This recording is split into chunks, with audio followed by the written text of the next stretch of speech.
धोकादायक कचरा, hazards waste. धोकादायक कचरा तुमच्या परीक्षेच्या दृष्टिकोनातून, महानगरपालिकेच्या, नगर परिषदेच्या, जे काही तुम्ही परीक्षा देणार आहात पुढे, त्या दृष्टिकोनातून अत्यंत महत्वाचा टॉपिक आहे हा. ठीक आहे.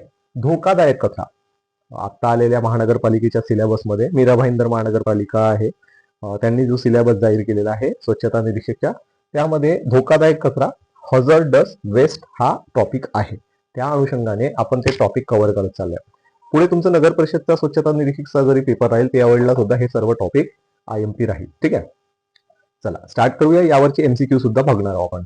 तर बघा, हझार्डस वेस्ट, धोकादायक कचरा. आता धोकादायक कचरा एक्झॅक्टली हा आपल्याला का बरं शिकायचा आहे, का बरं हा टॉपिक मध्ये दिलेला आहे.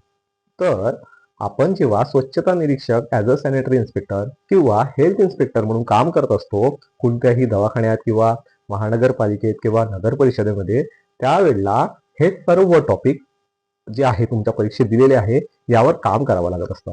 ऍज अ सॅनिटरी इन्स्पेक्टर मी स्वतः स्वच्छता निरीक्षक या पदावर नगर परिषदेला काम करत असताना आमच्या जो कार्यक्षेत्र होता त्या कार्यक्षेत्रात जर कोणी हझार्डस वेस्ट किंवा धोकादायक कचरा कुठेतरी टाकला असला तर आम्ही संबंधित हॉस्पिटलवर कारवाई करायचो. संबंधित हॉस्पिटलला नोटीस द्यायचो की तुम्ही अशा प्रकारे कुठेही कचरा टाकू शकत नाही. ठीक आहे. अशा प्रकारच्या भरपूर कारवाया केलेल्या आहेत मोठ्या मोठ्या हॉस्पिटलवर. आता मग एक्झॅक्टली तो कचरा त्याच हॉस्पिटलचा आहे कसं माहित करायचं,